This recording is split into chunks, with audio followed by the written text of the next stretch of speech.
하나님에게는 할 수 없는 일이 없습니다. 왜냐하면 하나님은 전능하신 분이시기 때문입니다. 예수님도 믿는 자에게는 능히 하지 못할 일이 없느니라 그렇게 말씀하셨죠. 바울도 내게 능력 주시는 자 안에서 내가 모든 것을 할 수 있느니라 그렇게 고백을 했습니다. 그런데 우리는 가끔 신앙생활하면서 또 하나님을 믿고 섬기면서 이런 말을 합니다. 이건 하나님도 못해. 이건 하나님이라도 어떻게 할 수 없어. 그런 말을 합니다. 과연 그럴까요? 이 말이 사실일까요? 여러분, 오늘 본문이 주어지는 이 상황을 보면 32장 1절 말씀을 보시면 32장 1절 말씀 한번 볼까요? 자, 읽어봅시다.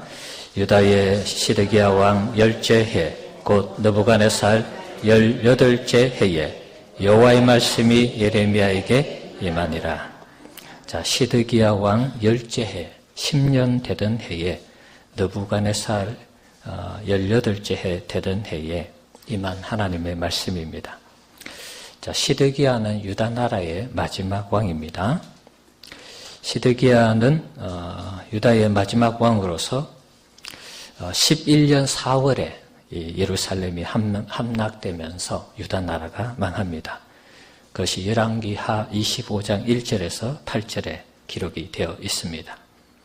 자, 그런데 1절 말씀에 보면 시드기야 10년이라고 되어 있죠. 그럼 유다가 멸망하기 전 1년 전 상황입니다. 유다가 멸망할 때가 시드기야 왕 11년 4월이니까 1년 전의 상황이라 그렇게 볼 수 있는 것이죠. 자, 하지만 지금 상황은 또 바벨론에 의해서 예루살렘이 포위되어 있는 그런 상황입니다. 예레미야는 이 바벨론에 항복해야 된다. 그런 얘기를 했기 때문에 어떻게 보면 친바벨론적인 그런 성향을 가지고 있었다. 그렇게도 볼 수 있겠습니다. 자, 하지만 항복해야 된다라고 예레미야가 말한 것은 하나님이 그렇게 항복을 하도록 말씀하셨기 때문에 그렇게 선포한 것뿐입니다. 민족의 배신자, 반역자가 아닙니다. 자, 이런 바벨론에 항복해야지만이 우리가 다음을 기약할 수 있다. 이렇게 말하는 예레미야가 싫어서 32장 2절에 보면 이 시드기야 왕이 예레미야를 감옥에 가둡니다. 시위대 뜰에 가두죠. 자, 어쨌든 3절, 5절의 이 내용을 보면 유다의 멸망은 기정사실화되어 있습니다. 하나님 반드시 심판해서 이 나라가 망하고 백성이 포로 잡혀간다. 그 이야기를 3절에서 5절의 내용에 하고 있습니다. 자, 나라가 망하는 상황 속에서 하나님이 뜻밖의 말씀을 하십니다. 7절, 8절 내용을 좀 참조하시고요. 오늘 이 화면에는 8절 내용만 있습니다. 하나님이 무슨 말씀을 하시느냐 하면 사촌인 하나넬이 와서 너에게 땅을 사라고 하는데 그 땅을 사라는 것입니다. 이 예레미야 입장에서는 지금 나라가 망하고 백성이 포로로 잡혀가는 이런 상황인데 땅을 사라고 하니까 이게 상식에 맞지 않는 얘기죠. 이해가 잘 되지 않는 것입니다. 자, 하지만 하나님이 그렇게 하시라고 하니까 그대로 순종을 합니다. 그래서 여러분 성경 구절을 보시면 17세겔을 주고 그 사촌의 땅을 사게 됩니다. 그리고 정서를 받게 되고 그리고 봉인하게 되고 정인을 세우게 됩니다. 이 땅은 내 땅이야. 이렇게 만든 것입니다. 자, 하나님께서 왜 이렇게 하셨을까요?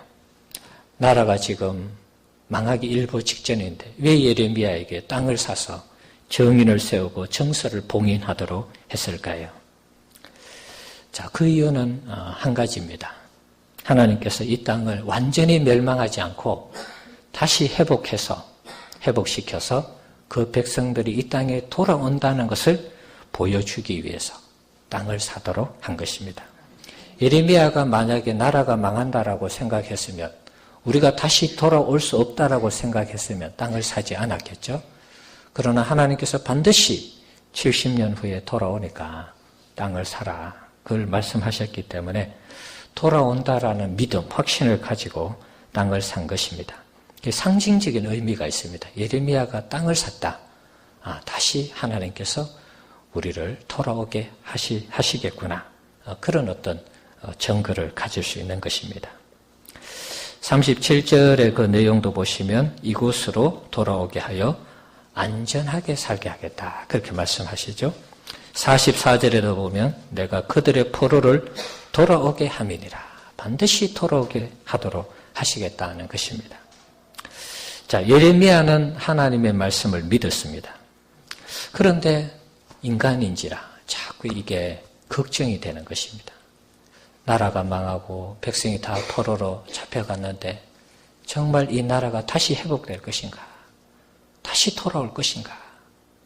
마음의 인간인지라 자꾸 회의가 찾아오는 것입니다. 그래서 24절, 25절 내용 한번 보겠습니다. 같이 한번 읽어보십시다. 보옵소서 이 성을 빼앗으려고 만든 참호가 이 성에 이르렀고 칼과 기근과 전염병으로 말미암아 이 성이 이를 치는 갈대아인의 손에 넘긴 바 되었으니 주의 말씀대로 되었음을 주께서 보시나이다. 주 여호와여 주께서 내게 언으로 밭을 사며 정인을 세우라 하셨으나 이 성은 갈대아인의 손에 넘기신 바 되었나이다. 아멘. 지금 상황이 바벨론에 의해서 예루살렘이 포위되어 있는 상황입니다. 성을 빼앗으려고 만든 참호가 이 성에 이르렀다. 그야말로 이제 함락되기 직전이죠. 밑으로 땅을 팔 수도 있고 아니면 망대를 세워서 넘어갈 수 있는 그런 상황까지 지금 온 것입니다. 성 안에는 지금 2년 동안 시드기야 왕 9년에 바벨론이 쳐들어와서 2년 만에 11년 4월에 나라가 망했습니다. 그 2년 동안 나라가 초토화됐죠. 그리고 예루살렘이 2년 이상 이렇게 포위가 되다 보니까 성의 기근이 찾아온 것이 먹을 것이 없는 것이죠. 그래서 그 이 성경에 보면은 사람을 잡아먹고 이런 얘기들이 나옵니다. 끔찍한 일들이 일어난 것입니다. 전염병이 돌고 죽은 사람을 시체를 먹으니까 전염병이 도는 것이죠. 이런 상황 속에서 최악의 상황인데 밭을 사라 그래서 밭을 샀는데 정인을 세우라 해서 세웠는데 마음이 어떻습니까? 사라고 해서 사기는 했는데 과연 이 나라가 다시 회복되겠습니까? 이 성은 갈대아인의 손에 넘기신 바 되었나이다. 과연 이 성이, 이 나라가, 이 백성이 다시 회복이 되겠습니까? 지금 상황만 가지고 봐도 다 끝난 것 같은데 과연 회복이 가능하겠습니까? 그런 어떤 회의적인 마음이 자꾸 일어나는 것입니다. 어떻게 인간적으로 생각하면 이건 하나님이시라도 이건 아마 불가능할 것 같은데 그런 생각이 예레미야도 아마 찾아왔는지 모르겠습니다. 한 나라가 망하고 그 백성이 돌아온다라는 이런 일들은 사실 과거 철기 문화 시대에 거의 상상할 수 없는 그런 일이지 않습니까? 나라가 망하면 끝나고 새로운 나라가 세워지고 그러는데 과연 가능하겠습니까? 이렇게 고민하는 예레미야에게 하나님 말씀을 하셨어요. 오늘 본문 말씀입니다. 32장 27절입니다. 같이 한번 읽어봅시다. 나는 여호와여 모든 육체의 하나님이라 내가 할 수 없는 일이 있겠느냐. 한 번 더 읽어봅시다.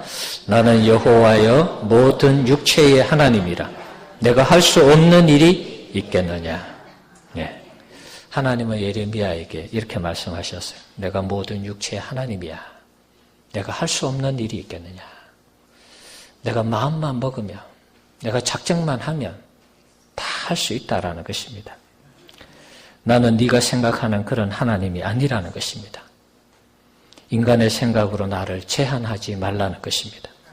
나는 전능하신 하나님이시니까 모든 사람을 다스리고 통치하고 지배하는 육체의 하나님이니까 때가 되어서 내가 하기만 하면 할 수 있다는 것입니다. 이런 메시지는 창세기 17장에도 소개가 되고 있습니다. 아브라함이 약속의 자녀 이삭을 기다리지 못하고 86세 때에 이스마엘을 낳았습니다. 하나님은 13년이 지난 후에 아브라함에게 나타나셔서 이렇게 말씀하셨습니다. 창세기 17장 1절 말씀입니다. 읽어봅시다. 아브라함이 99세 때에 여호와께서 아브라함에게 나타나서 그에게 이르시되 나는 전능한 하나님이라 너는 내 앞에서 행하여 완전하라. 아멘. 자, 99세 때 하나님 나타나셔서 나는 전능한 하나님인데 너는 내 앞에서 완전하라. 무슨 말입니까? 왜 나를 믿지 못하고 왜 인간적인 방법을 동원해서 이스마엘을 낳았느냐? 그런 말입니다. 나는 전능하신 하나님인데 네가 믿고 기다리면 사라를 통해서 약속한 자녀를 줄 텐데 왜 인간적인 방법을 써서 종 하가를 취해가지고 이스마엘을 낳았느냐? 그 이야기입니다. 자, 이 말씀을 듣고 아브라함이 그때서 정신을 차렸습니다. 자신의 몸도 사실은 거의 100세 가까이 되었기 때문에 내 몸이 죽었다 이렇게 생각할 수도 있겠죠. 특별히 사라의 몸은 생리가 끊어졌다 그렇게 되어 있습니다. 성경에는. 아이를 낳을 수 없는 그런 상황인 것입니다. 자, 하지만 하나님께서 내가 전능한 하나님이니까 너 내 앞에서 완전하게 행하라. 그 말씀 듣고 그것을 믿었습니다. 그리고 나서 이삭이라는 아이를 선물을 받았습니다. 기적이 일어난 것이죠. 이런 기적을 체험한 후에 아브라함은 하나님이 정말 전능하신 하나님이시라는 사실을 알게 되었습니다. 그래서 사랑하는 아들 이삭을 모리아 산에 가서 번제로 바치라고 했을 때 주저하지 않고 가서 바쳤습니다. 새벽에 일찍이 일어나서 이삭을 데려다가 그 아이를 잡고 모리아 산에서 도착하자마자 칼을 빼들어서 그 아이를 번제로 마치 짐승을 잡듯이 잡으려고 했습니다. 왜 그렇게 했습니까? 하나님이 전능하신 분이시니까 내가 이 아들, 사랑하는 아들 이삭을 죽인다 할지라도 하나님 다시 살려주신다라는 믿음이 있었기 때문에 그런 것입니다. 아이를 낳을 수 없는 상황이었는데 하나님이 아이를 주셨다는 것입니다. 사라의 생리가 끊어졌다는 것은 아이를 낳을 수 없는 상황입니다. 그런데 아이를 주셨다는 것은 하나님이 이 아이를 기적으로 주셨다는 것이죠. 그 믿음이 있으니까 아이를 잡으려고 한 것입니다. 그때 이제 하나님이 아브라함의 믿음을 보시고 이제야 됐다 그러시죠. 정말 너가 나를 사랑하는 줄 알겠다 그러시고 그 일을 중단시킵니다. 아브라함이 이때에서야 정말 믿음의 조상으로서 인정을 받기 시작을 하는 것이죠. 우리 사랑하는 성도 여러분, 하나님에게 불가능한 것이 있을까요? 없습니다. 불가능한 것은 우리의 생각에 있는 것이죠. 하나님은 이것은 절대로 못해. 우리의 수준 낮은 믿음이 하나님의 일하심을 믿지 못하는 것입니다. 예레미야도 긴가민가하는 상황 속에서 하나님 앞에 또다시 하나님의 말씀을 받습니다. 자, 33장 2절과 3절 말씀입니다. 과연 이런 일이 회복이 되어서 우리가 포로로 돌아올 것인가? 자, 그렇게 고민하는 예레미야에게 하나님 또 말씀을 주셨어요. 읽어봅시다. 일을 행하시는 여호와, 그것을 만들며 성취하시는 여호와, 그의 이름을 여호와라 하는 이가 이와 같이 이르시도다. 너는 내게 부르짖으라. 내가 내게 응답하겠고 내가 알지 못하는 크고 엄밀한 일을 내게 보이리라. 일을 행하시는 분이 누구시라고요? 하나님, 여호와라. 그것을 만들어 성취하시는 분이 여호와라. 여호와의 이름은 언약의 하나님. 하나님이 한번 약속하면 반드시 이루신다는 것입니다. 그래서 내가 이스라엘 나라를, 유다 나라를 다 망하게 하고 포로로 잡혀가게 하지만 때가 되면 다시 나라를 회복시키고 이 백성들을 돌아오게 하도록 하겠다는 것입니다. 그 일을 내가 이루고 성취하고 만들겠다는 것입니다. 그러면 예레미야가 해야 되는 것이 무엇입니까? 3절에 있죠. 너는 내게 부르짖어라. 기도하는 것입니다. 하나님의 이 약속의 말씀을 믿고 예레미야가 해야 될 것은 걱정하고 염려하는 게 아니고 하나님께 기도하는 것입니다.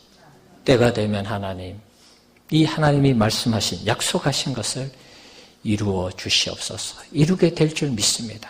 그렇게 기도해야 되는 것입니다. 32장과 33장은 한 세트입니다. 32장 3절에서 5절의 내용을 보면 예레미야가 시드기야에게 바빌론으로 끌려가고 바벨론을 이기지 못한다. 이렇게 예언을 했을 때 이 시드기야 왕이 화가 났습니다. 그래서 시위대 뜰에 가두었습니다.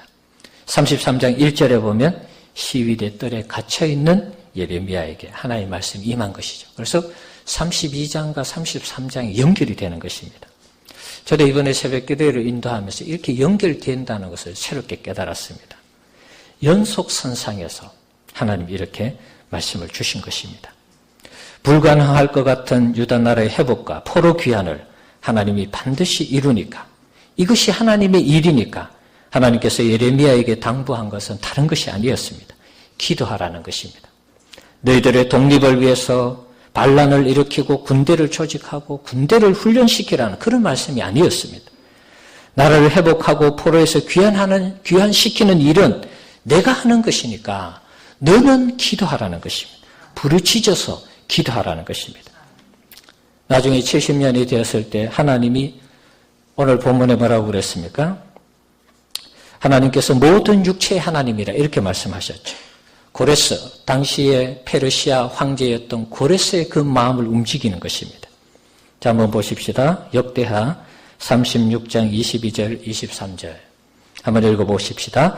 바사의 고레스 왕 원년에 여호와께서 예레미야의 입으로 하신 말씀을 이루시려고 여호와께서 바사의 고레스 왕의 마음을 감동시키며 그가 온 나라에 공포하고 조서도 내려 이르되 바사왕 고레스가 이같이 말하노니 하늘의 신 여호와께서 세상 만국을 내게 주셨고 나에게 명령하여 유다 예루살렘에 성전을 건축하라 하셨나니 너희 중에 그의 백성된 자는 다 올라갈지어다.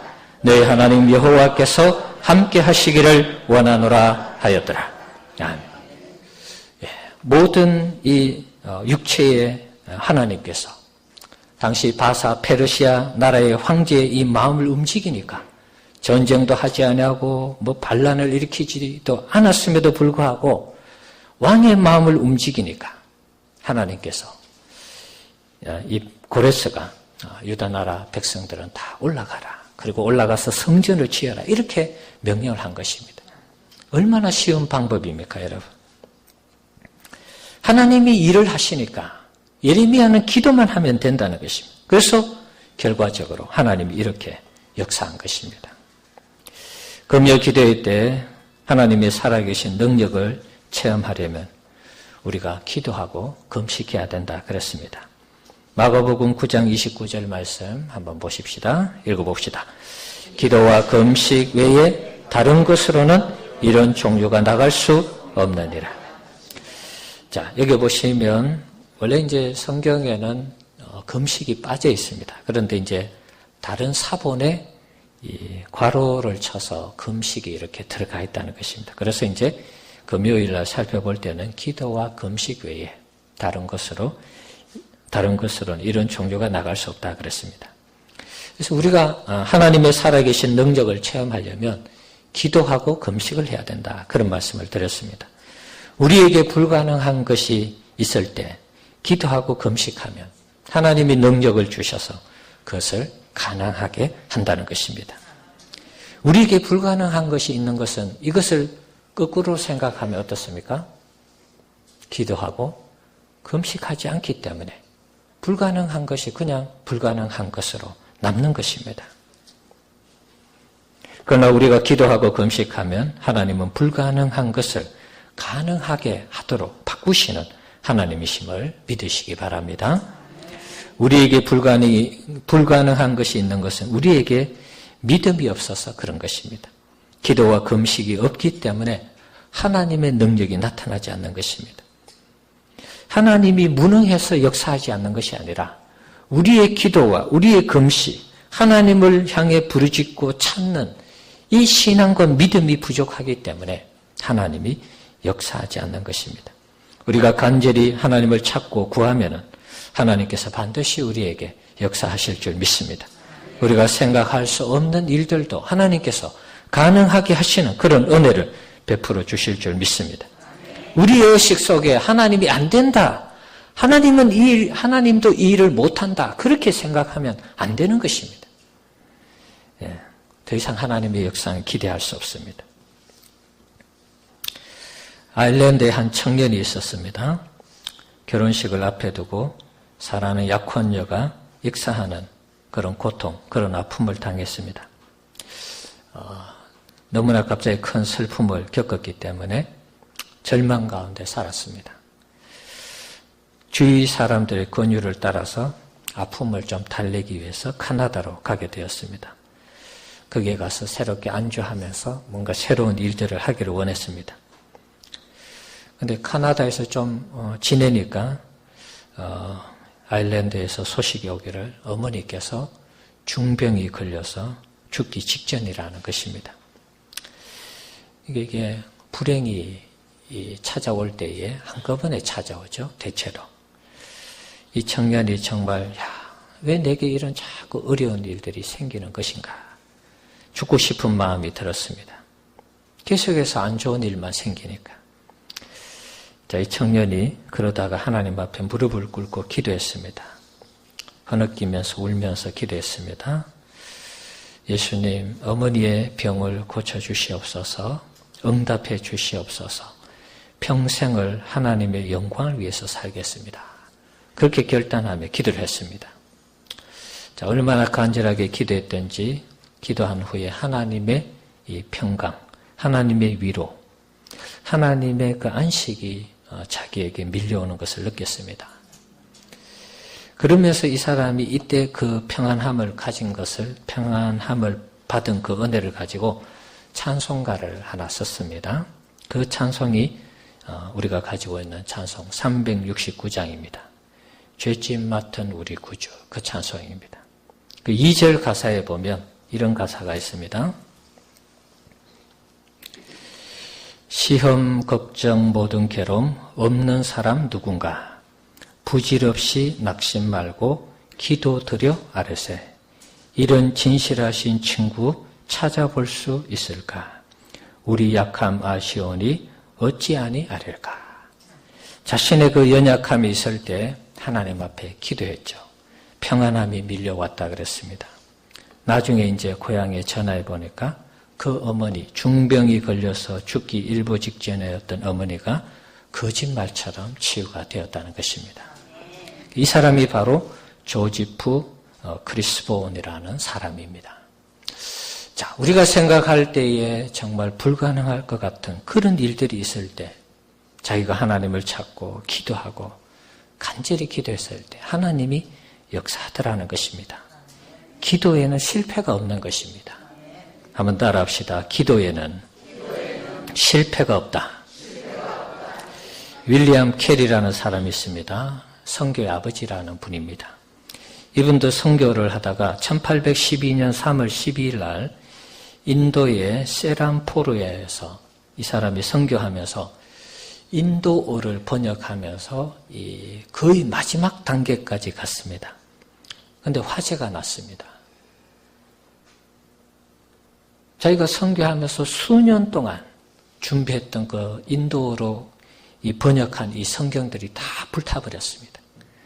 그리고 영국에서 보내준 타이프나 금속 활자 이런 것도 다 인쇄할 수 있는 것도 다 불타버렸습니다. 사전도 다 불타고 아무것도 없었습니다. 1년을 꼬박 해도 아마 이것을 다시 회복하는 것은 불가능하다 이렇게 할 정도로 상황이 안 좋았습니다. 그러다가 이분들이 윌리엄 캐리와 그의 동역자들이 믿음의 선언을 합니다. 어떤 선언을 하느냐? 하나님께서 틀림없이 이 좋지 않은 일을 통해서 우리에게 뭔가 유익한 일을 하실 것이다. 그런 믿음의 선언을 하게 됩니다. 자, 이 소식이 이렇게 선언을 하고 하나님의 긍휼을 구했을 때 이 소식이 영국에 전달되게 됩니다. 영국에 있는 사람들이 그 소식을 듣고 너무 마음이 안타까워서 인쇄할 수 있는 이런 모든 부분들을 다 헌금을 해서 보내주었습니다. 그리고 영국에 있는 그 청년들이 선교에 대한 이 불이 붙어가지고 너도 나도 할 것 없이 선교사로 가겠다라는 그런 일들이 일어났습니다. 어떻게 보면 참 안 좋은 일을 통해서 하나님이 일하신 그런 케이스라고도 할 수 있겠죠. 또 하나 얘기하겠습니다. 보스턴에 있는 앤이라는 이 소년이 있었습니다.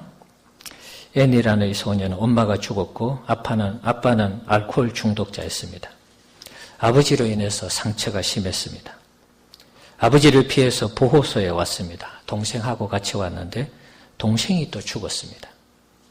큰 충격을 받았습니다. 애가 한마디로 미친 것입니다. 미쳐버렸습니다. 눈까지 실명을 했습니다. 앤이라는 이 아이는 계속 자살을 시도합니다. 보호소에서 계속 괴성을 지르고, 그래서 판정이 나기를 이 아이는 절대로 회복이 불가능한 아이로 그렇게 판정이 났습니다. 그래서 정신병동 지하방에 이 아이를 가두었습니다. 모든 사람이 다 포기했을 때 노 간호사인 로라라는 사람이 이 아이를 한번 돌보겠다고 자청을 했습니다.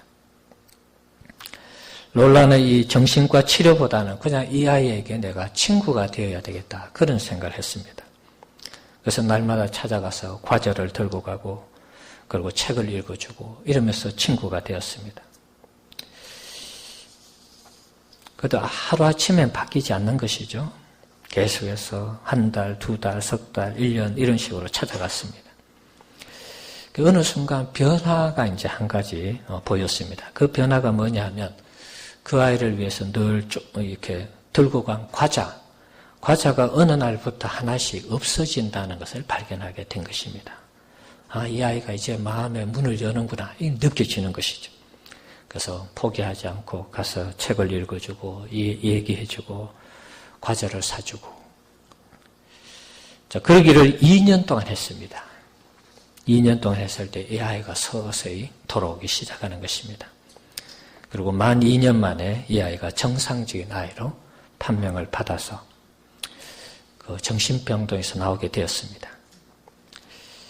이 아이가 시각장애 학교에 입학을 하게 되었고요. 그리고 교회를 다니면서 신앙심을 갖게 되었습니다. 사실 이 로라라는 이 노 간호사가 예수님을 전한 것입니다. 예수님 전하고 기도해주고 그러면서 소망을 자꾸 제시해 준 것이죠. 자, 로라가 갑자기 죽었지만 나이가 들어서 죽는 그런 아픔이 있었지만 이 아이가 그 로라 간호사의 은혜를 기억하고 열심히 공부해서 공부도 최우등생으로 졸업을 했다고 합니다. 그리고 신문사의 도움으로 시력을 잃어버렸는데 개안 수술을 해서 시력을 일정 부분 회복하는 이런 일들이 있었습니다. 수술을 하고 나서 이제 조금 시력이 이렇게 회복이 되었을 때 신문 기사를 하나 읽게 됩니다. 보지도 못하고 듣지도 못하고 말하지 못하는 아이를 돌볼 사람을 구한다는 그런 신문 기사였습니다. 그래서 자기가 로라라는 노 간호사에게 받은 은혜가 있으니까 내가 한번 해보겠다, 그런 마음을 가지고 찾아갔습니다. 사람들이 그 주변에 있는 이웃 사람들이 저 애 당신 못 돌볼 것이다, 못 가르칠 것이다, 그런 얘기를 합니다. 자, 하지만 이 앤이라는 사람은 나는 하나님의 사랑을 확신합니다. 자기가 그걸 경험했으니까 내가 저 아이를 한번 고쳐보겠다, 돌보겠다, 치유하겠다, 그렇게 해서 아이를 돌봤습니다. 그 아이가 바로 20세기의 기적의 인물 헬렌 켈러라는 아이입니다. 참 이게 희한하죠. 롤라라는 노 간호사가 앤이라는 앤 슬리번입니다. 이 아이가 정신병원에 있을 때 모두가 불가능하다고 다 손을 놓았을 때 기도하고 또 찾아가서 친구가 되어주고 그랬을 때 이 아이가 바뀌었습니다. 이 아이가 바뀐 다음에 역시 자신과 비슷한 헬렌 켈러라는 아이를 가르쳐서 노벨 화학상인가요? 그 상을 받게 하는 그런 위대한 사람이 되었습니다. 불가능한 일들이 있을 때 우리가 포기하면 그냥 불가능해지는 것입니다. 그러나 우리가 기도하고 하나님께 구하고 하나님의 도우심을 찾고 그러면은 일하시는 분은 하나님이시라고 그랬으니까 내가 하는 게 아닙니다. 내가 하면 힘들죠. 우리는 기도하는 것입니다. 1955년도 10월 8일 날 남한 땅에 한국재건위원회라는 유엔에서 파견한 인도 대표 메논이라는 사람이 있습니다. 이 사람이 우리나라 일주일 상황을 이렇게 쭉 둘러보고 한국에 대해서 한마디 했습니다. 이 나라가 다시 회복된다면 쓰레기통에서 장미꽃이 필 것이다. 쓰레기통에서 장미꽃이 필 수 있겠는가 이런 말을 했습니다. 그만큼 이 나라에 희망이 없다는 것입니다. 6.25 전쟁을 거친 다음에 우리나라는 원조를 받으며 살았습니다. 그때 GNP가 82달러였습니다. 1960년도에 영국 외무부에서 한국에 대한 분석을 내놓은 기사가 있습니다. 그때 이렇게 말을 했습니다.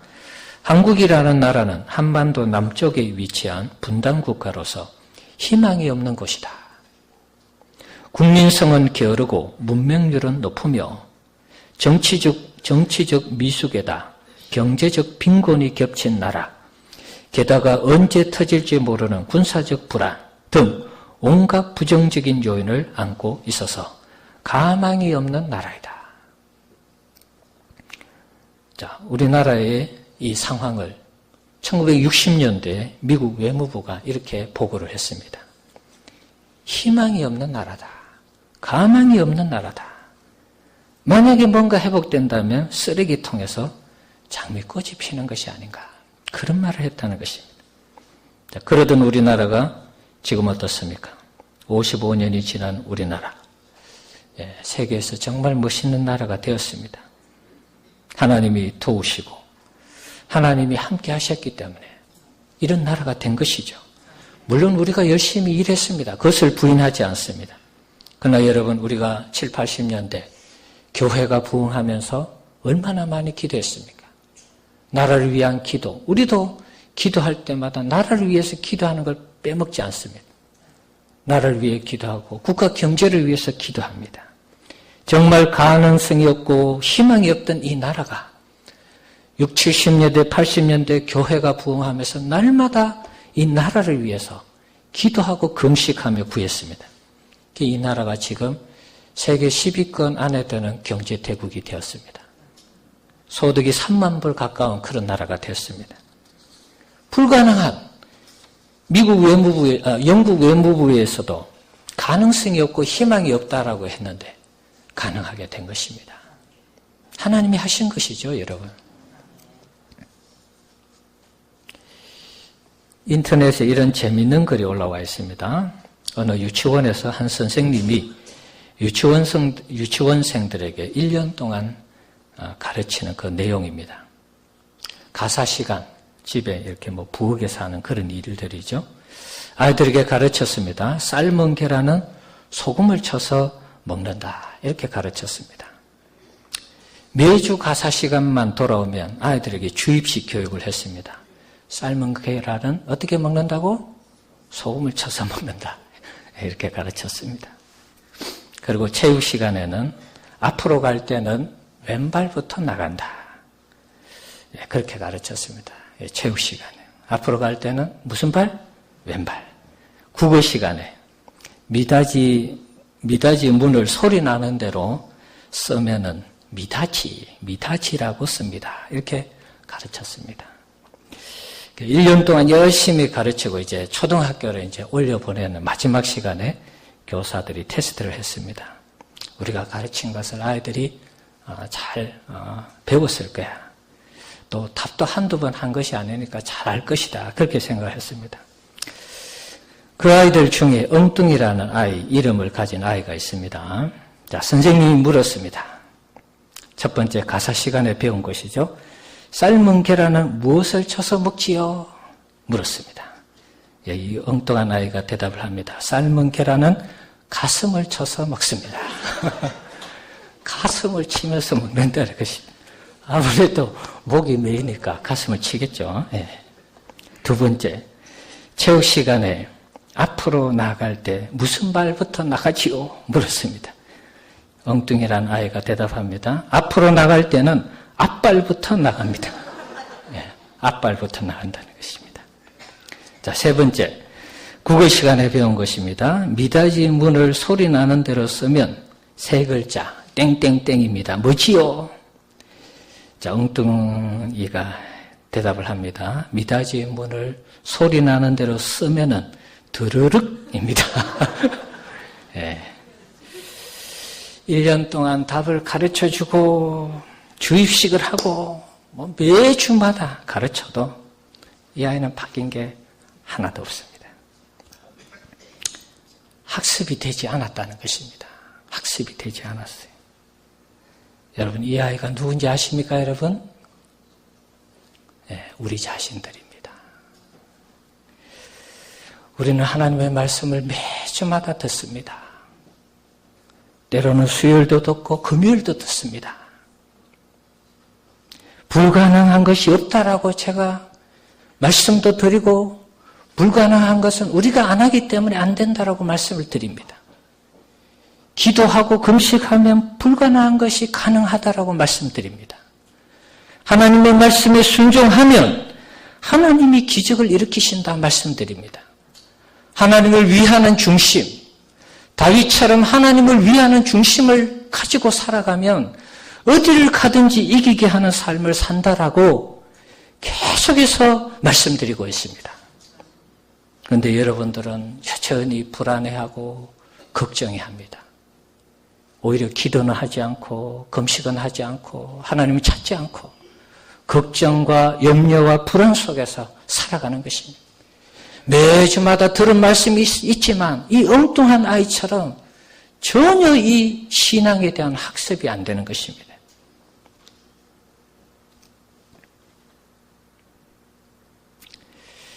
신앙의 학습이 안 되면 우리가 하나님을 경험할 수가 없는 것입니다.